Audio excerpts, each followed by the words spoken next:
went well for everyone this evening? Not so bad? New folks okay with the meditation? Shall we do a little bit of a show of hands? Oh. So that's like good, right? Yeah, oh, okay. Like this sort of thing. Okay, got 3 questions as usual.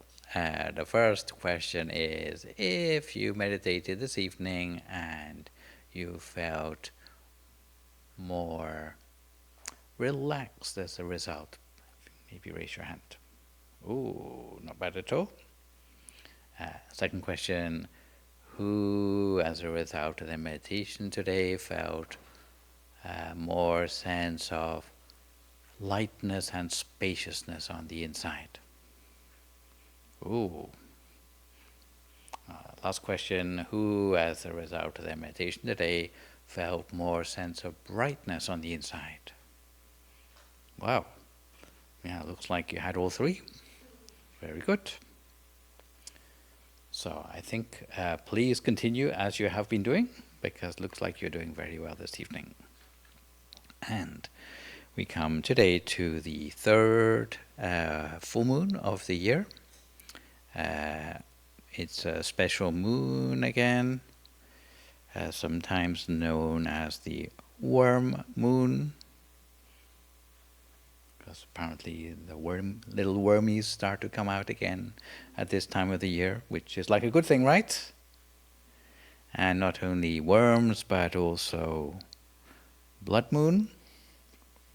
Combination doesn't sound very attractive, but the blood moon part is, as I explain in a minute, a little bit more to do with the recent lunar eclipse. And some of the other words which are traditionally in the Farmer's Almanac to do with this 3rd full moon of the year is also the crow moon for the Ojibwe and Mohican, snowcrust moon, the sap or sap tapping moon, Lenten moon, as it comes before the spring equinox, the wind strong moon, somewhere around here I'm sure, Pueblo, Sorai's moon, Dakota Lakota as in Nimoine, wind moon, plough moon for Celtic, death moon, chaste moon for the Old English, maple sugar moon for the Anishinaabe and Ojibwe, eagle or goose moon for the Algonquin and Cree, crow comes back moon for the northern Ojibwe. Yeah, so change of the seasons. And if anyone was sleeping badly in the small hours of Tuesday night. Yeah, there's a lunar eclipse which reached its complete occlusion at about 3 in the morning. I saw some photos, yes. Which made it look red, because apparently the Earth casts a shadow over the moon and it bends the light and makes it look a little bit redder. But even today, I think if you take a look, it looks sort of yellowish. Yeah, and I think it still has some of the effects, yes. So quite exciting. Yes. That's an actual picture from the other day. Yes, quite dramatic.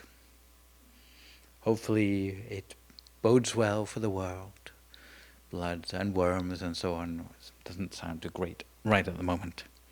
But we try to keep things positive. And we are coming soon to spring equinox. Yes, the coming back of the springtime season. As you might tell, I am from the UK. So that's the sort of thing we associate with spring. Maybe it's more like groundhogs or something here. I'm not quite sure. Yes, bluebells. Have you heard of them? And actually, with the coming of the spring and the new moon, there's a lot of celebrations in different traditions. One I just learned about is Purim, which ironically is a celebration of peace between Persians and Jews. Yes, so hopefully we can celebrate much more of that. Holi, the festival of colors in Hindu tradition. Anyone knows more about it than I can, but apparently they throw a lot of different colors all over each other. It's a lot of fun. Yes. In Thailand we only throw water at each other, but you get full color treatment in India. Yes. Apparently it's like let loose all the free spirits on that day. Yes. And much more sedate and tranquil in the Buddhist tradition, we have Magha Puja Day, which is a celebration really of a teaching in Buddhism, which set down the foundations for a peaceful attitude to bringing spiritual teachings out into the world, with 4 coincidences, you might call them, the gathering of 1,250 monks who all just knew intuitively when to turn up at the same place at the same time. They were fully enlightened, which probably explains why they were able to do that. And they had all been ordained by the Buddha, and it was the full moon day. Yes. And really the celebration on that occasion was one of the teaching given, which was raising up patience, patience being the thing which you really need for spiritual resilience, but to have a goal in mind, nirvana in this case, and that a true monk should be someone who is always peaceful in their demeanor. Yes. And then come some ways in which this can happen. Here is a modern day equivalent, quite similar. I think this is the Google one.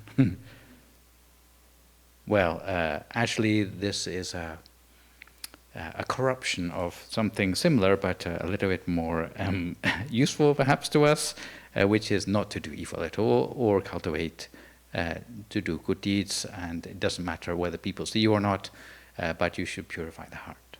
Yes.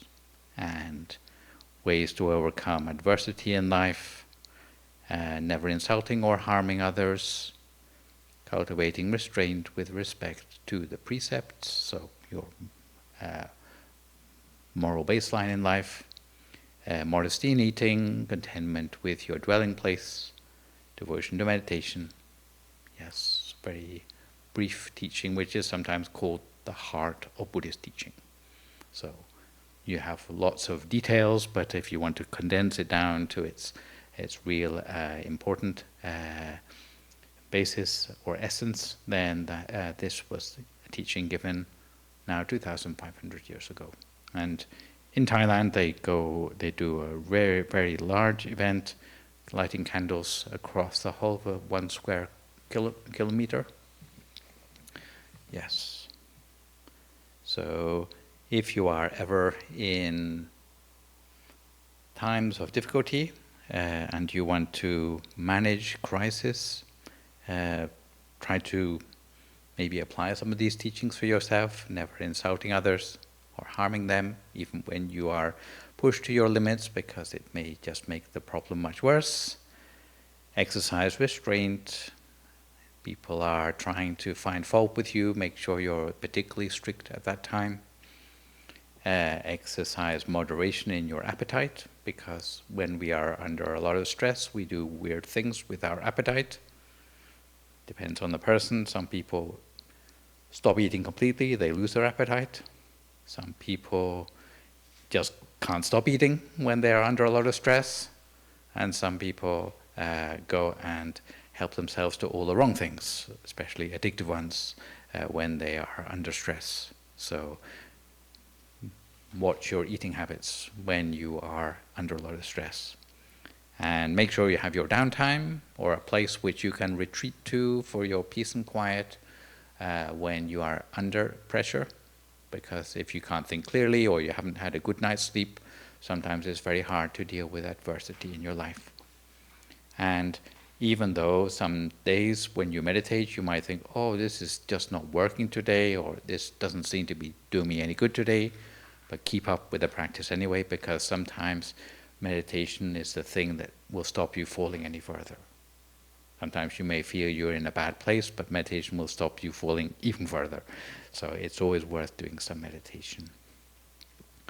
So translated into modern day resilience, sometimes we need to protect ourselves when when adversity hits us in life. Why? Because it doesn't affect us just physically or in our health, but it actually affects our state of mind as well, and our ability to push back or to fight back. Sometimes it is down to our level of motivation as well. Unfortunately, evolution apparently has equipped us always to see the bad side of life. Like it protects you if you are always expecting the worst. When you have saber-toothed tigers about to gobble you up the moment you come outside your cave, then if you're sort of expecting that, then it probably will save your life. But these days, I don't think we have too many saber-toothed tigers anymore, so sometimes we can afford to be a little bit more positive in our outlook, and if we are able to do that, sometimes it gives us some momentum in our lives to see things in a good way. So to break out of the old cycle of negative thinking into something more positive, sometimes we can manage to do that if we make an effort. One way which I found particularly helpful is, particularly at the end of the day, if you have problems sleeping, just go back over your day in your mind and maybe come up with just 5 things which you realize are good things you have done that day. You reckon you can get to 5? Yeah, you can. Usually I might have more than 5, but usually I fall asleep before I get to 5 anyway. Yeah, it's very effective. Yes. So I did my meditation, lit a candle for peace. Yeah. And the other thing is to build up resilience is don't let events hit you deeper than they need to. We always have ups and downs in life, but don't let those ups and downs hit you more than they really need to. Because sometimes we revel in the difficulties, or we take upon a sort of a victimization of ourselves and cling on to that, which hurts us more than we need to be hurt. So a little story, I'll tell briefly, won't go on too long today. There was a guy shot by an arrow. This is a long time ago. Dr. Sunil will know the Julamalunkiya Sutra.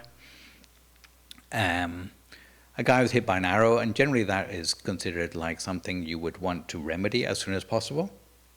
If you get an arrow stuck in you, generally you want it out as quickly as possible, especially if it is a poison arrow.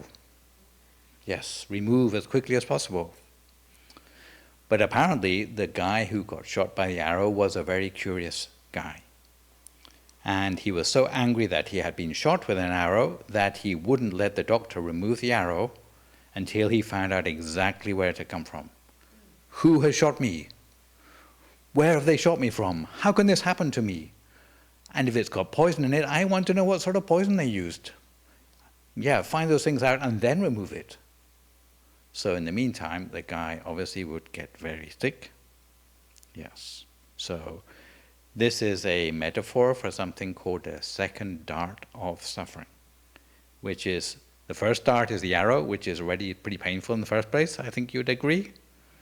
But this guy has got the suffering of the second dart, which is all the curiosity and arguing with themselves in their own mind and suffering from the fact that they're suffering, which is really just heaping insult upon injury, especially if you're doing it to yourself. So although life may hit us with adversity of various sorts, we need to find ways to make light of it, or to get out of the problem as quickly as we can and don't elaborate the problem without end. Otherwise, there is no end to suffering in the world. So hopefully that will give you a little bit more resilience as we enter upon the spring period. Meditation is always very important because it does help us to get some distance from any adversity in our lives.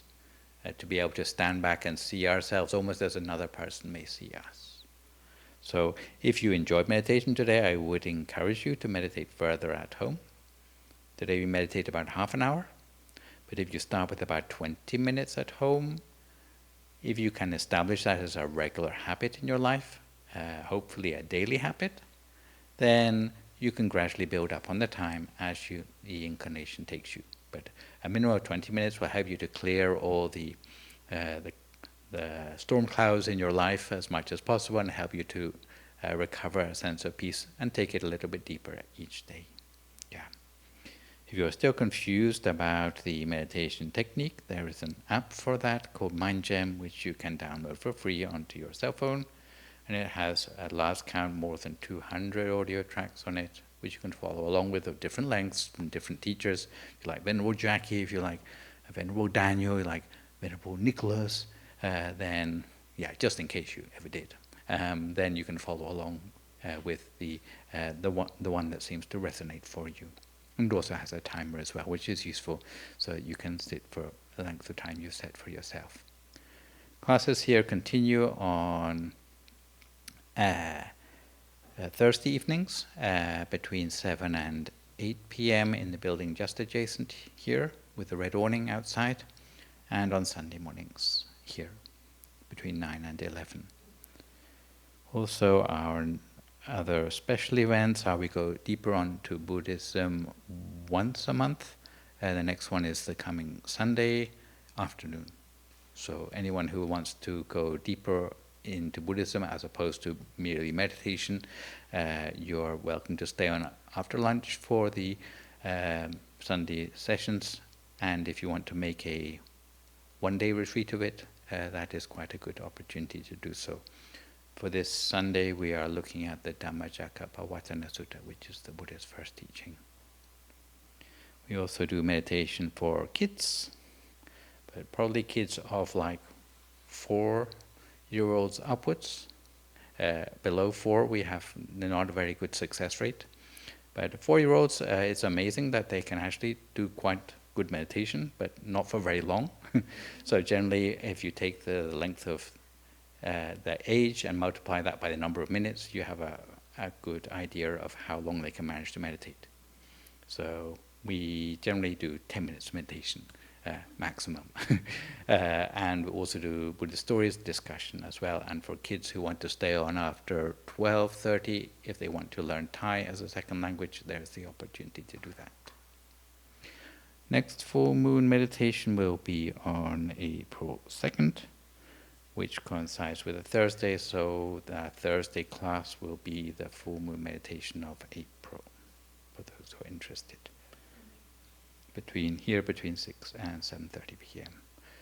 If you are unable to attend in person, and we love to see everyone in person because you get to raise your hands and things like that, but there's also opportunity, if you like this event, to follow along with it on Zoom, Facebook, or YouTube as well. Yeah. Now, stop talking now and open the chance for anyone who wants to ask anything or any comments or feedback which you might have.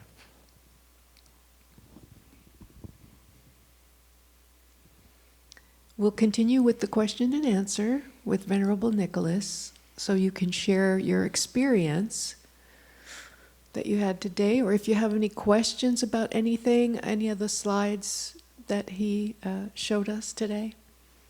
Neil will bring you a microphone. Just go ahead and raise your hand. Don't be shy.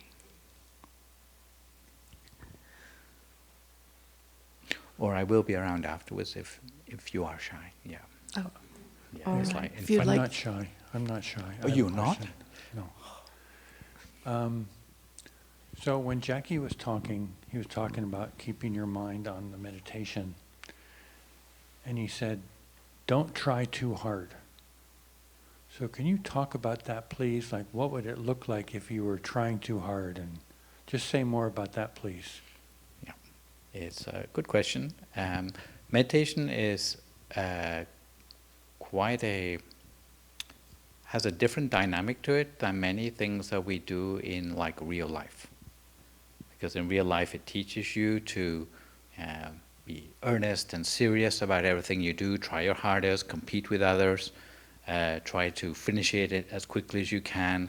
If you're not successful, then try harder.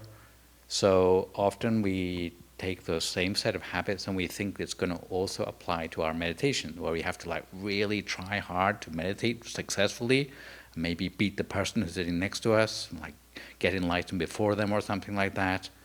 And if we don't seem to be progressing, then we're just going to try even harder.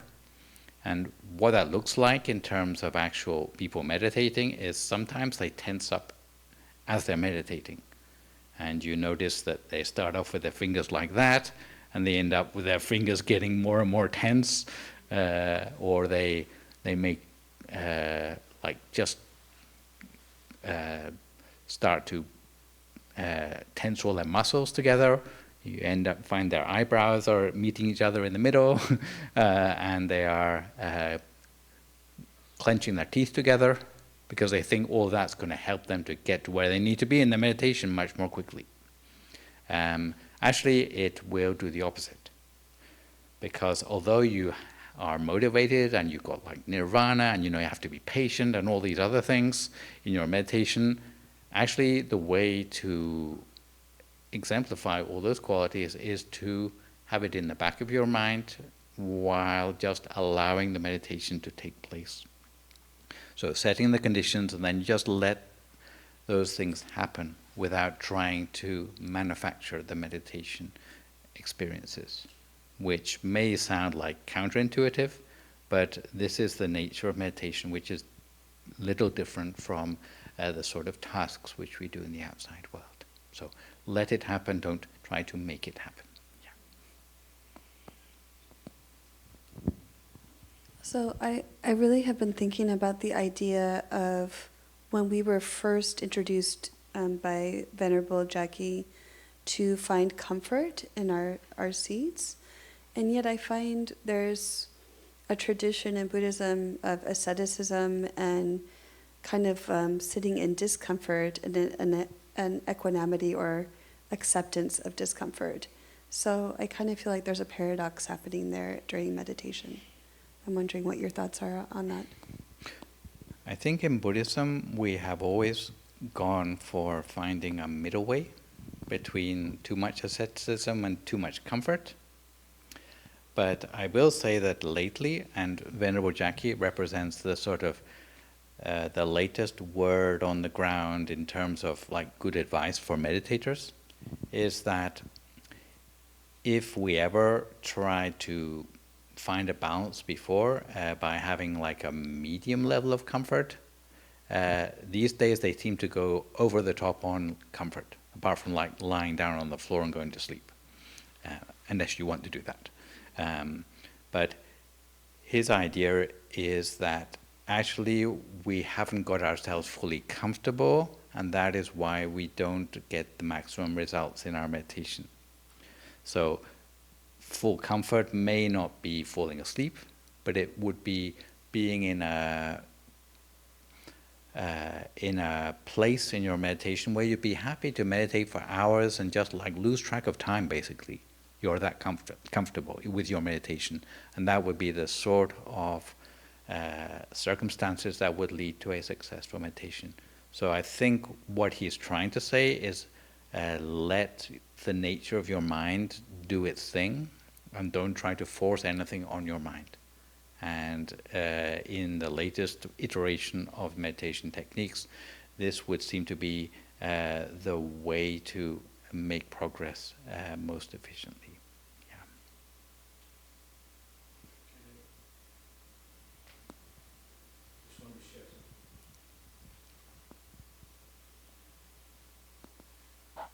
Thank you, Bhante.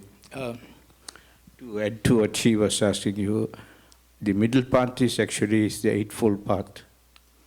You know, if you really concentrate on the Eightfold Path, which is Prajna Sila Samadhi. You should refer, let Bhante one of these days give a talk about it.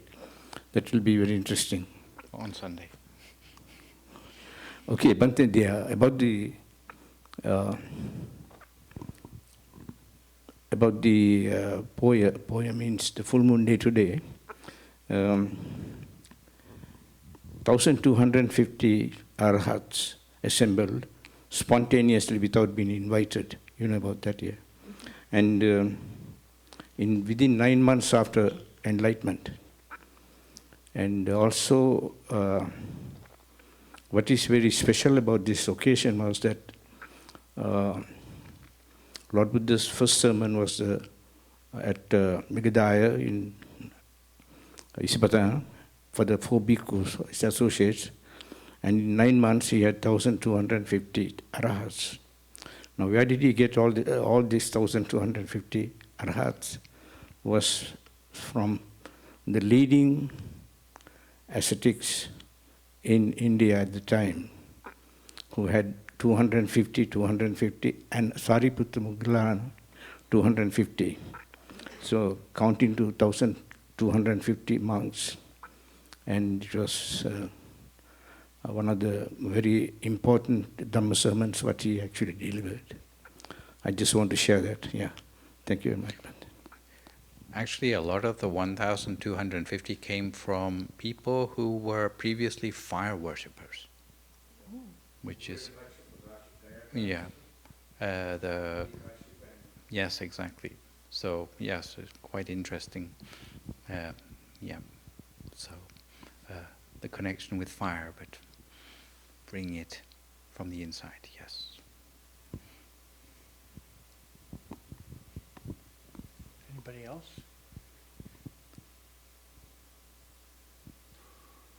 But as I say, I'll be around in case anyone wants to ask, like, about the meditation or anything, like, without a big audience. Yeah. Okay. Well, thank you, Venerable Nicholas. As our program is coming to an end, I'd like to invite everyone to give Venerable Jackie and Venerable Nicholas our warmest thanks and pay respect by bowing 3 times together. Bow, bow, bow. So I wish you all resilience for the new year ahead. There's a couple of more announcements that we have before we leave this evening. Tomorrow is Thursday, and on Thursdays we have meditation in the small chapel at 7 o'clock if you'd like to come back and join us again tomorrow. But every Thursday we have meditation in the small chapel at 7 p.m.